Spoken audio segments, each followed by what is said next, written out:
Hey everyone, I'm Brad and this is Watch Rate Heart, and it's Friday, which means it's time for the watch list. It's where I discuss the movies I've watched and my feelings about them. And you know, before the year is over, now is as good a time as any to watch some of the most talked about films of 2025. That's right. All I'm going to do this episode are take films that people have been talking about all year, or parts of the year, most of the year, or whatever, and just watch them, see how they are. I've got 4 films to review, so let's get started with one of the most talked about films of the summer.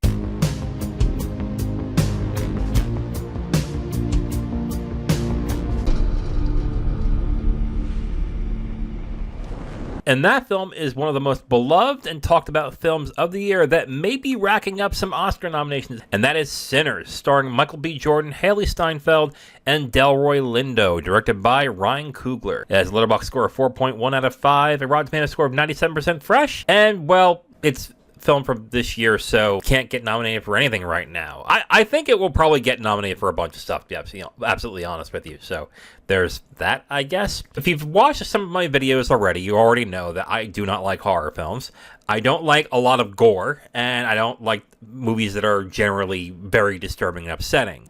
There's a lot of blood in the film. There is some good amount of gore in the films. And I'll be honest, there is a scene or two where I had to turn my head a little bit and go, ooh, okay. But overall, I think when it comes to the violence, it's fine. I think I was able to tolerate the violence somewhat. But let's get past that and go right into what I think about the movie. There is a lot of good things about Sinners that I really did enjoy. First off, right away, the music is amazing in this film. I'm not even going to pretend that I'm a blues fan. I'm not even going to pretend that I like a lot of the music that this film is really espousing, to be completely honest. But I think the soundtrack to this film is really good when it's paired with the visuals of what's going on. It definitely has a very good music sensibility to it. And speaking of the visuals, some of the scenes in this movie are beautiful and really well shot. I think the one scene that gets constantly mentioned on social media is the scene in the bar where the roof is on fire of the bar and everyone is dancing around the person who is singing. And it's just a really visually appealing scene. And I think it's a very good scene, absolutely. But the one scene that really sticks out to me is the scene where Stack meets Cornbread in the film. And there is just what seems like this endless row of cotton fields, and it's just a very evocative, very beautiful looking scene that also says a lot about the state of mind of people around that time. I thought that was a really good looking scene. Speaking of, there is some very interesting subtext and themes into the films about race. Definitely an interesting character is Haley Steinfeld's character. The dynamics with that I think is also very interesting. And the performances of this film, there are some really good performances in this film. I think Michael B. Jordan's good in the film. He does very well in the dual role. He plays both Smoke and Stack as twin brothers. I kind of wish there was more to Smoke than there really was more of Stack, because Stack was really the more showy and more out there kind of character. But I really would have loved to see more on Smoke on that one. But I think he did a good performance. But I think the best performances of the film are Haley Steinfeld, who plays the love interest of Stack in the film. I think she's very good in the film. But I think the best performance is Delroy Lindo. Man, he is really good in this movie. I think he deserves an Oscar nomination for this role. He is funny when he needs to be. He can turn up the drama when he has to. He's both a perfect grounding character, but he's also a great character for comic relief. And I think he has the best performance of this film. So a lot of good things to say about Sinners, and I really did enjoy the film. But I will have to say that I really enjoyed the film's first half. Then I enjoyed the film's second half. Not that I'm saying the second half is bad. The first half has all the evocative imagery. It has all the themes that are being pointed out throughout the entire film. A lot of things about the characters. A lot of interesting things in the film that I was really excited to see what they would do at the second half of the film. Kind of felt disappointed because it just feels like the rest of the second half is just a standard vampire genre flick, which is good. It's good for what that is, but I was really expecting a lot more. And speaking of the themes, I have a question. Why is the main villain specifically Irish? I think probably one reason is because if it was Southern, it would have been a little too on the nose, which, okay, I kind of get. But the Irish were being persecuted too around that time. Not nearly as bad as black people were at the time, I will admit that. But I just felt kind of odd that the main villain was Irish. And that's kind of a quibble with me on that. The other thing that I think really bugged me is the switching of aspect ratios throughout the entire film. I do not understand why Ryan Coogler decided to change aspect ratios in certain scenes.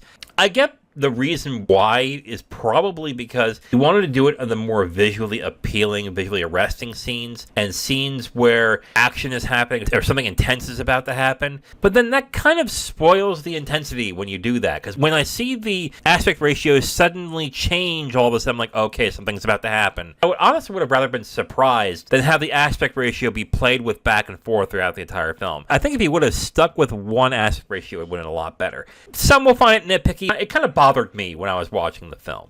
So yeah, Sinners is probably one of the most talked about films of the year. It's the one film where I think a lot of people believe it will get a lot of Oscar nominations. I think that might be a possibility. And a lot of people seem to love this film. I like it. I think it's a very good film. I'm going to give it 3.5 stars out of 5. Again, I think the performances are great. Haley Steinfeld is very good in it. Delroy Lindo is my favorite actor in this film. I think Michael B. Jordan is good. And I think some of the visuals that Coogler showed in the film and some of the themes that he was playing with throughout the entire film are really interesting. But they're only interesting in the first half, because by the second half, they're kind of, I don't know, I wouldn't say thrown away. I think they are dealt with in a certain aspect, but I would have loved more to the film than there was in the second half. It just kind of felt like a genre flick in the end. Like, honestly, it kind of reminded me of From Dusk Till Dawn. I think this is better than From Dusk Till Dawn, I'll be absolutely honest. But the thing that makes me remember From Dusk Till Dawn to this very day is the surprise that it was a vampire flick. Sinners kind of gets that on Front Street, to be absolutely honest with you. And that's also part of the marketing. I think that it was more of a surprise. They hinted towards something a little more darker, and then it's vampires, and then it would have been a lot more interesting. I'm not saying the second half is bad. It's good, but it's just good vampire genre stuff, and it kind of was disappointing just getting that at the end. So overall, 3.5 out of 5 for me for Sinners. Even though I discuss my opinions on films every episode, I also include the Letterboxd community in their opinion. Let's start with Amanda the Jedi. Amanda the Jedi just gives it a heart, and she says, as a premier Twilight expert, it's still cool to see evil again. This is so rich and filled with lore, cool as heck. Yes, I agree that there is a lot of interesting lore to the film, but again, it's just in the first half. I just wish there was more to it than there was in the second half. I know people who are into horror are going to love this film, and that might be the reason why. So again, speaking as someone who's not a horror film fan, yeah, that's just me on that one. Let's get into the second review, and the second review is from Supreme Lemon. Supreme Lemon did not like this movie. Supreme Lemon gives it 2 stars out of 5. And this is what Supreme Lemon says. I don't think this film possesses the appropriate qualities in content and construction necessary to constitute the kind of compelling cinema its images demand, though I'm not quick to dismiss it as something bad per se, as I do think it's distinguished by its efforts to pull from a vast repository of genres, the histories and conventions of both cinema and music, with a kind of frantic reverence that's audacious, even if the result is overdetermined, belabored, even administrative. Wow, that's, oh man. I kind of want to say it's kind of harsh, but I kind of see where he's coming from a little bit on this. I don't think it's bad either. I think it's actually a very good movie. And I think the way that it shows reference to those genres, the genres of music, the genres of cinema, I think it does a good job of that, especially the music is what they do a really good job in. Let's move on. Certainly, it is a film lavish with ideas, though they are scattered by the varied accidents of exhaustion. Either a sequence is diluted by a rapid barrage of cuts or adulterated by an obligatory long take, both of which prioritize the immediate experience of activity over a sustained grasp of rhythm, texture, continuity, modulation, or the shape of duration. Man, I don't know about that. I think the way that this film is edited is really well done. I wonder if he is having an argument of style over substance in this. I think that's kind of what he is saying here. And I don't necessarily disagree. I don't necessarily agree either. I think there is substance to the style of which is going. I just don't think there is enough substance in this. I guess that is style over substance when it comes to it. I think it's more like there isn't enough substance with the style that it's going across.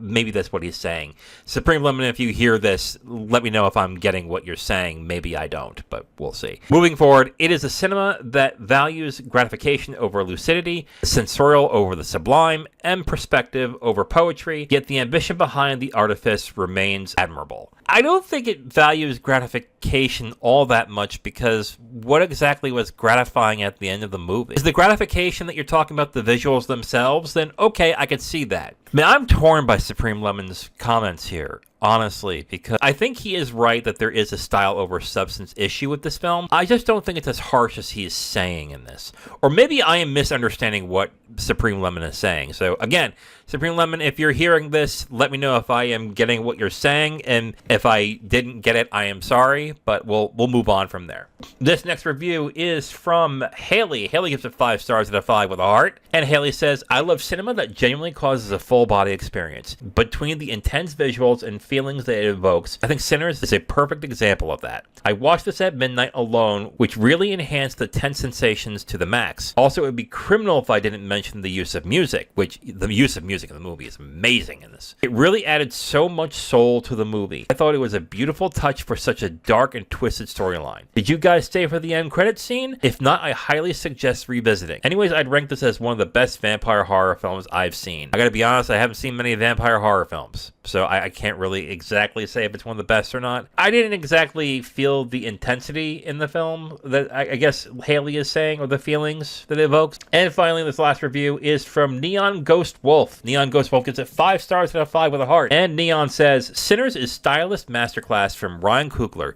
who knows exactly what people want. Stylish old school terror with bites of blues, myths, vampires, and sexy dances, and fantastic performances. Stick around to the end of the credits because it has a lot of surprises at the end. Like I said, stylistically, this film is great. The visuals and music are outstanding. I just wish there was more to the film than what they were hinting at. And that honestly is my biggest issue with the film. It really hinted towards a lot of interesting stuff, and then it kind of petered out at the end to a genre flick. A very good genre flick, but it just petered out to that point. Do I understand why people love this film? Absolutely. I did enjoy it despite the issues that I had, but I would say that if you are interested in the film, I would definitely recommend it. It's a good time. I enjoyed it. I'm as human as anyone. I love, I get scared, I wake up every morning, and despite not knowing what to do, I put one foot in front of the other, and I try to make the best choices I can. I screw up all the time, but that is being human. Next is the refresh of the DC Cinematic Universe, Superman, starring David Cornsweet and Rachel Brosnahan, directed by James Gunn. Has a Letterboxd score of 3.9 out of 5, a Rotten Tomatoes score of 83% fresh, and, well, okay, no Oscar nominations as of right now. It's still a 2025 movie, so we'll move on from there. There is a lot I love about this film, and then there's a lot I have problems with, so let's just get with the love first. I love the bright, colorful palette of the film. I love the fact that it is so bright and colorful and cheery. I used to be a fan of the Superman animated series as well as the Batman animated series. I love the Batman animated series, and I just missed the bright visual palette that those series had. And I really like how this film decided to be much more bright and colorful, whereas with the Snyder ones it was really a lot of black, a lot of grays, much more muted color tone. I definitely appreciated that, and I really like the hopeful interpretation of Superman as a symbol of goodness, and I think this is the thing I had the problem with Henry Cavill's Superman. Not that I think Cavill was bad as Superman. I thought he was good, at least physically, and he could perform the role, but the way that Snyder portrayed him was more of a god almost, and it was kind of with mixed results. I hated Batman versus Superman and Justice League as well, so there's that. But I definitely like this interpretation. It's more of a hopeful, more about goodness. It's more about being a good person, and I think that was the thing that I really missed in the DC Universe version that Snyder had. And David Cornsweet is really good as Superman. Now, I have not seen any of the Christopher Reeve Superman, so I can't really say who is better, but as of right now, this is probably the best live-action interpretation of Superman I've seen. I think he's fantastic as Superman. He gets the mix of goodness without being corny and being annoying. It's hard to explain, but he just gets that tone absolutely right. Superman in the film is someone who sees more good in people than he sees bad, whereas I think Lois Lane is the exact opposite. She's very skeptical, and I think that's why that pairing really works well together. Rachel Brosnahan is also very good as Lois Lane in this. Not given a lot, but she does represent the character very well. But the best character in this film, by far, is Lex Luthor, who's played by Nicholas Hoult. I love Lex Luthor in this movie. I love the villain. Honestly, any scene he's in, he's perfect. He gets the tone right. He portrays Luthor incredibly well. And it really feels like a comic book. That's the thing I love about this movie. It really feels like a comic book. And that's what I was really missing from like the MCU, the DCEU, and just comic book movies in general. They kind of treat being a comic book as like a dirty thing. And this film doesn't really feel that way. And I really liked it. So this sounds like something that I'd probably give a 4.5 stars out of 5, right? Well, here's the thing. Okay, as much as there are things I really like about the Superman movie, there are also some big problems I have with it. First off, way too many characters introduced. We have Superman, Lois Lane, Lex Luthor. Okay, the main three. They're great. We also have the Justice Gang, which I think is just the Justice League, but anyway, which is Green Lantern, Mr. Terrific, Hawkgirl. We have Element Man. We have the Engineer. We have Ultraman. We have all these characters that are being introduced, and all these things in the universe are being introduced in this film, and it's kind of messy. They don't give enough depth to any of them, really, except for the main three guys. It just makes me feel like this was supposed to be a Justice League movie, and someone said, no, can we just start with Superman? And they didn't really rewrite anything other than to make Superman much more of a central focus in the film. And to me, it's obvious that this was a film to set up a cinematic universe. Because honestly, the plot is pretty threadbare. Even when they get into a nice little twist in the beginning of the film as to what happens with Superman and what Lex Luthor does, and the fact that this is not an origin story movie, which thank God we didn't need another one of those. But it definitely felt like it was more of a setup movie. I'll put it this way. I liked the movie. I enjoyed it. But I love the potential future of the DC movies more. I think what James Gunn has here has the potential to be really good. It's something that will have me looking forward to seeing the subsequent DC films in the future. But really, if I'm rating this as a film itself, I'm going to give it 3 stars out of 5. I enjoyed the film. I think the 3 principal characters and actors are very good. I love Nicholas Hoult as Lex Luthor. I hope I see more of him in these films. And David Cornsweet is also very good as Superman, and Brosnahan is really good as Lois Lane. But if I am being really honest, this is a setup movie, and it's setting up to what the future of DC is going to be if this is successful. And I do like what they're showing. I like the bright, colorful, kind of comedic, not so serious. And I think it's because it feels like a comic book, and that is what I really miss from these movies. It just feels like since X-Men, Hollywood has been trying to make these comic book movies less about the comic books. And I think what James Gunn is doing here is trying to bring them back to the comic book style. And I am really looking forward to see what they do next with it. Like the film, love the future potential, and that's why I'm giving Superman 3 stars out of 5. All right, let's get into the Letterboxd reviews. This first review is from Joseph. Joseph gives it 4 stars out of 5 with a heart. And he says, I think we can all agree that the real star of Superman is Krypto the dog. I love the dog. I love Krypto in this movie. When I first heard Krypto was in this, I was like, what are they going to do with him? I actually loved what they did with him. And the fact that Supergirl is actually in the movie at the very end. I really liked what they did with Supergirl too. I know it's like a minute, but I would really look forward to see what they do with her. This next review is from Kate. Kate gives it 4.5 stars out of 5 with a heart, and she wants to thank everyone for 11,000 followers. Congratulations, Katie, on that one. She says, after quoting the film, some of my favorite characters are characters that, despite everything, are still good. I think Superman is one of the greatest examples of that trope. Such a sweet movie with a simple yet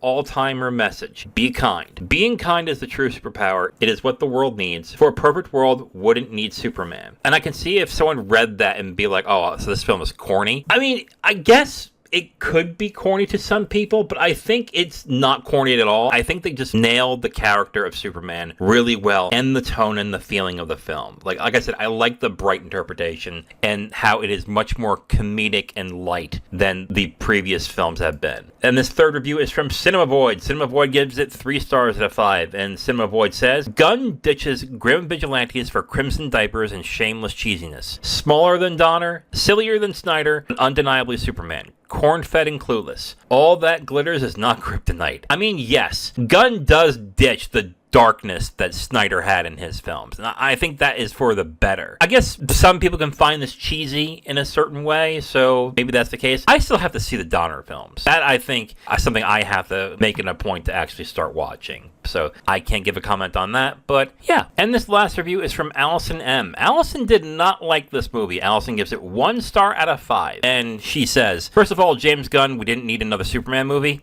I kind of agree with that, but I still like the movie. Secondly, the story was paper thin and tired. Yeah, it was thin. Tired? But I agree that it was paper thin. Thirdly, David Cornsweet isn't that charismatic of an actor to me. Every other actor dances circles around him, including Nicholas Hoult. I mean, Nicholas Hoult was really good in the movie. I really hate when the bad guy is more interesting than the protagonist, but here we are. Isn't the bad guy supposed to be the more interesting character in most of the superhero movies? I mean, that's not been the case since with the MCU, so that's fair now that I'm thinking about it. But usually the best films, when it comes to good guy and bad guy, the bad guy is the more interesting character. Look at Die Hard as an example I would give. So David Cornsweet not being charismatic, I don't know. I have to disagree with that. She's got the first 2 points I kind of agree with, and I do agree that Nicholas Hoult was really good in the film. I didn't hate David Cornsweet. I thought he was good as Superman. But like I mentioned in my review, the best way that I look at Superman is I like the movie, but I love the potential of what it could be more. But I do enjoy Superman. I thought it was a good movie for what it was. I wish it was better in some ways, and honestly, I wish it was less of a setup movie than it really was. So that's my opinion on that. So the next film I'm reviewing is probably the surprise hit of the year, and most likely is the biggest hit of this year. And that is the Netflix exclusive K-pop Demon Hunters, directed by Chris Appelhans and Maggie Kang. It has a Letterboxd score of 3.6 out of 5, a Rotten Tomatoes score of 95% fresh, and, well, you know about the Oscars right now. None as of right now, but I will probably bet it will get at least nominated for Best Song and Best Animated Feature, maybe score. No, not score. No. The animated feature and song. I will stake some money on that. The film is a musical / YA drama / action movie, and I gotta be honest, it works for the most part. I think some of the songs are actually surprisingly catchy, especially in like the first act of the film. I think the first song was when I was like, oh, okay, this is going to work. This sounds pretty good. And I do like the main characters and how expressive they are. I especially like the 2 supporting characters in the girl group. I thought they were kind of funny. I think that the main hero isn't bad, but she's also kind of bland. And I also like the very colorful world that the film inhabits. I just like the visual style and the art direction that the film has. But there is a bunch of problems I have with the film. The first thing is that the first act of the film is the best part of the film, and then it just slowly goes downhill as the film goes on. It doesn't go downhill to the point where it's bad. It gets to a point where I'm like, okay, when is this over? And for about a 95-minute film, that's not really great. I think the designs of all the men in the film, whether it's the manager or it's the main antagonist, are boring. And I think some of them are also way too feminine. I think that might just be the style of K-pop. I don't really know, to be completely honest with you. You can tell me in the comments if that is what it's like. But I just felt like the men in the film were just boring looking. And especially the main antagonist that the main character gets attached to. I just did not find anything interesting in them at all, and anything really appealing with them. And for villains as well, you want them to be showy and be something that you want to be attached to in some sort of way. And there was just nothing. They were just pretty boys, and it was just like, whatever. But I will say, this is definitely meant for like a young adult audience, or maybe like a teen audience, because it really hits every trope of those type of films that there are. You know, believing in yourself, finding the way to love yourself despite your flaws, stuff like that. It's got trope after trope after trope of the film. And to me, that's kind of boring. So what the film really relies on is the music and maybe some of the comedy in the film, which is okay. So with K-pop Demon Hunters, I did enjoy it for the most part, but I also saw that it's pretty limited as to what I would want in a movie. So I'm going to give it 2.5 stars out of 5. Again, first act I really enjoyed, and I was actually watching this going, I might actually really like this. This is actually kind of fun. And then it just goes down the formulaic road as safely as possible, and I just kind of started losing interest. The music as well isn't as good as the film goes on. I think the beginning song songs, and the end songs are probably the best of them. Now, are these also songs I would go out and buy them on iTunes later to listen to? No, not really. I think they're good for the film. I guess they're just not for me. But I did enjoy K-pop Demon Hunters, and I kind of understand why it's become so beloved, not only with kids and teens, but with some adults. But yeah, K-pop Demon Hunters is fine. So overall, 2.5 stars out of 5 for me for K-pop Demon Hunters. Now, I'm going to do only 3 reviews for K-pop Demon Hunters from the Letterboxd community. A lot of them really had the same kind of quippy reviews that I saw. These are 3 that I think get to the meat of everything. This first review is from Slick Cinema Nick. Nick gives it 3 stars out of 5, and he says, "This movie just isn't for me, and that's okay." Absolutely. I agree with you. I don't think it's for me either, but fine. I'm definitely not the target audience for it, but I can recognize why K-pop Demon Hunters has become a global phenomenon over the past couple of months. I definitely agree. The animation style is visually appealing, and the best part is absolutely the music. 1 or 2 of the songs actually got stuck in my head afterwards, so they accomplished something there. Yeah, that didn't happen with me, but I was kind of like bopping my head back and forth, tapping my toes, going, okay, I can see how this is good. Yeah, all right, cool. That's kind of where I was in this. But I agree with Nick here. The movie isn't for me, but I understand why some people do enjoy it. This next review is from Incepstellar. Incepstellar gives it 3 stars out of 5 with a heart, and they say, cute!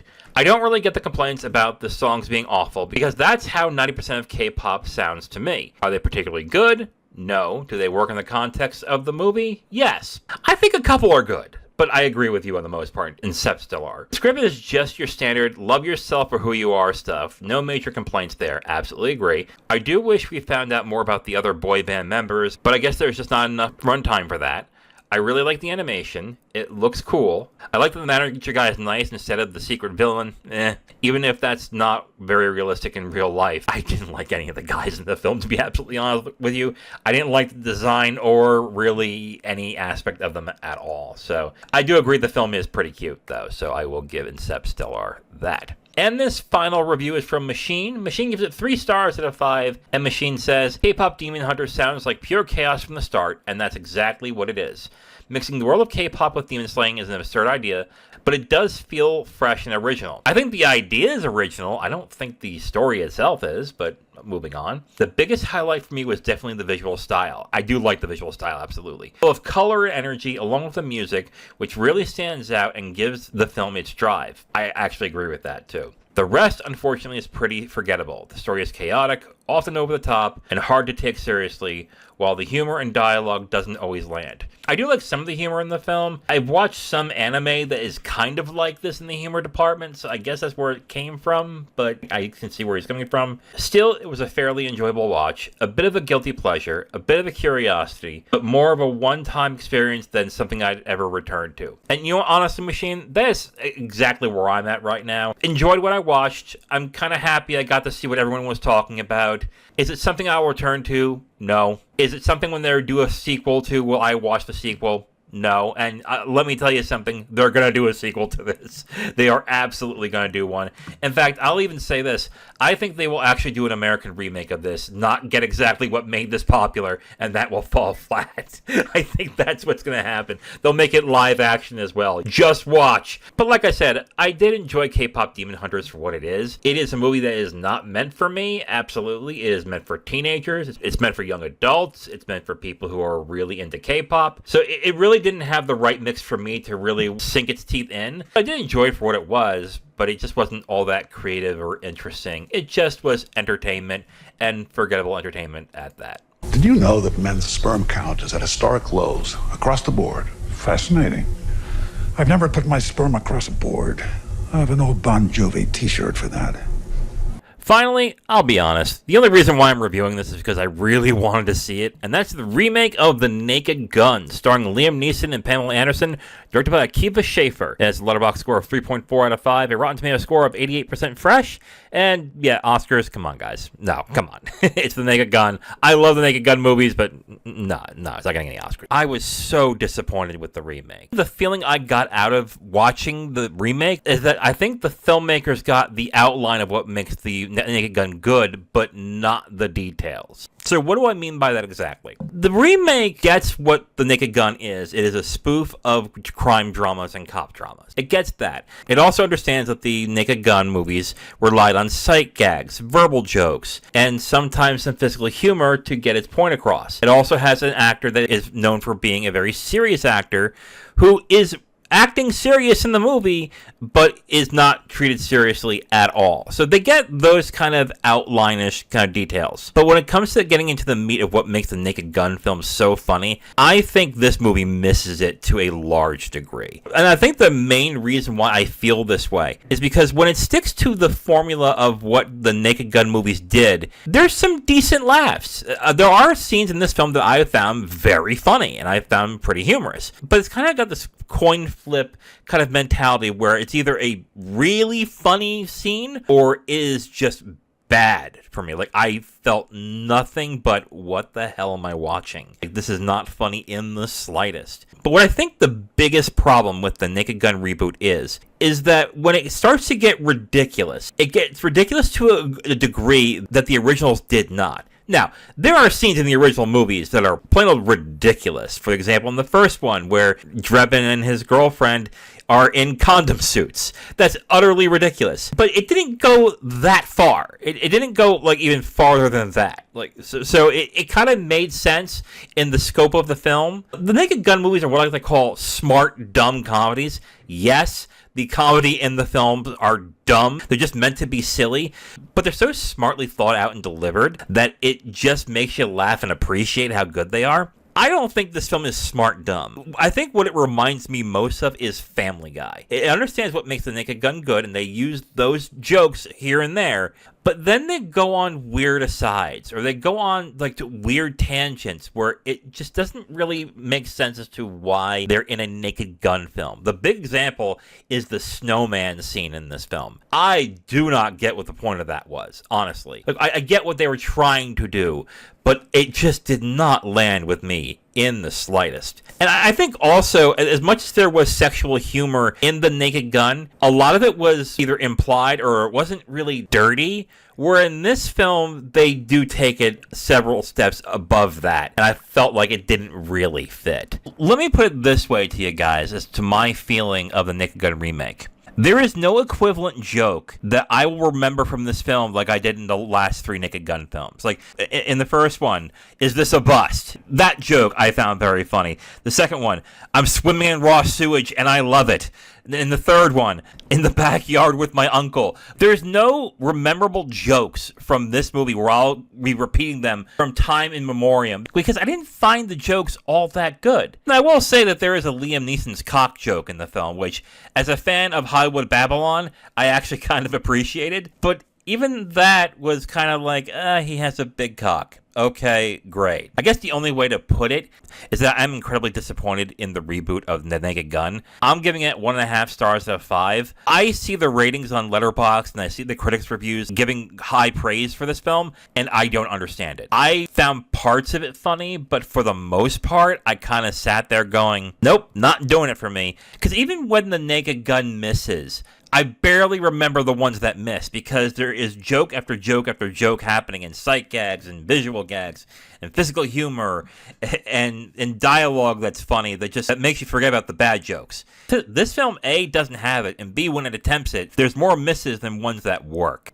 I could talk about the performances, but I think Liam Neeson and Pamela Anderson are good in the film. But the material they're given isn't all that great, so I can't really fault them for it. I think it just basically comes down to the filmmakers and the writers didn't quite understand what made The Naked Gun so good. So overall, I am giving The Naked Gun remake 1.5 stars out of 5. So let's get into the final Letterboxd reviews. This review is from Theo. Theo gives it 3 stars out of 5, and he says, the Leslie Nielsen cameo was a hoot. I am not going to spoil what he means by that, but I think that also kind of gives into why I just do not like the humor in the movie and why it doesn't work and why it kind of doesn't get what The Naked Gun is. So there is that one. This next review is from Greg's 1999. Greg's gives it 3 stars out of 5, and he says, that was quite underwhelming. Yes, absolutely. They never quite managed to capture the essence of the original trilogy. Absolutely yes. The missing piece to the puzzle was definitely O.J. Simpson.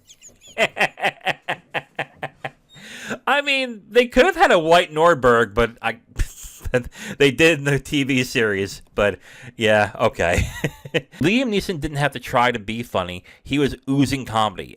Honestly, that was kind of the point of Leslie Nielsen as well. He really wasn't trying to be funny in those movies. It's just that the situations and the delivery was funny. The writing got in the way, though, hitting the Naked Gun pinata for jokes. Absolutely, yes. The writing is what killed this movie. The jokes just were not as good as they could have been. Let's get into this next review. This one's a negative review. This one is from Todd. Todd gives it 1.5 stars out of 5. And he says, this is consistently not my type of humor, but I watched the originals as a kid and wanted to see what they did with the remake, and now it's disappointed. So wait a minute. Just the remake not your type of humor? Or was the Naked Gun movies, the originals, not your type of humor? The effort and love is there. If you like it, that's cool. Absolutely, I agree. I just honestly didn't find any of this amusing. I'm not sure about Liam Neeson in this role. Leslie Nielsen had this unthreatening and kind quality that made all the tough guy talk fall flat. Neeson just doesn't have that for me, so I think he's used wrong here. Anyways, it's harmless. Just not for me. You know, he makes a very good point about Liam Neeson. Leslie Nielsen didn't look threatening at all in the Naked Gun films, and I think that was part of the humor as well. He was such a deadly cop, and yet he looked utterly harmless. And that's also because Leslie Nielsen did everything so deadpan. Liam Neeson is an intense actor. And that's how he acts in most of his movies, with an intensity to it. And that intensity is still very much there in this film. And even though I did like Neeson in this film, I think Todd has a point here. I think he was used incorrectly in the film because you still have to maintain for that intensity that he naturally has. And he can't just do deadpan. He has that snarl in him. He has that kind of grisliness to him, not just by his voice, but by his mannerism that you have to account for when doing this comedy. And I don't think the Naked Gun did this very well. And this last review is from Call's Apartment. Call's Apartment gives it 3 stars out of 5. And Call says, laughed regularly. When this kind of movie is bad, it's death. This wasn't bad. The snowman sequence gave me life, and how dare that chili dog bit be that funny? Okay, I have to admit that chili dog bit was kind of funny. But the snowman sequence? Man, that just did not work for me. And that's kind of the problem with comedy, really. It either works for you and it doesn't, and everyone has different things that they find funny. There's always that. As for someone who loved the Naked Gun movies, I found this to be incredibly disappointing. Even when they would call back to the Naked Gun, it kind of felt a little weak. Overall, yeah, I just did not like the remake, and I'm sad by that because I really wanted to. I was really looking forward to seeing this, and it just was a complete miss for me. And that is it for this episode of Watch, Rate, Heart. But before I go, let me ask you a question. What 2025 film do you still want to see before the year is up? If you liked any of the reviewers I highlighted in this episode, you can check the video description for a link to their Letterboxd profile, and be sure to give them a follow and let them know that Brad from Watch, Rate, Heart sent you. You can follow me at Letterboxd and at X at Watch, Rate, Heart. Please like and subscribe if you enjoyed it, and share with your friends. I'm Brad from Watch, Rate, Heart. Thank you for watching, and remember, we all watch and rate movies, but you give them the heart that makes them live forever.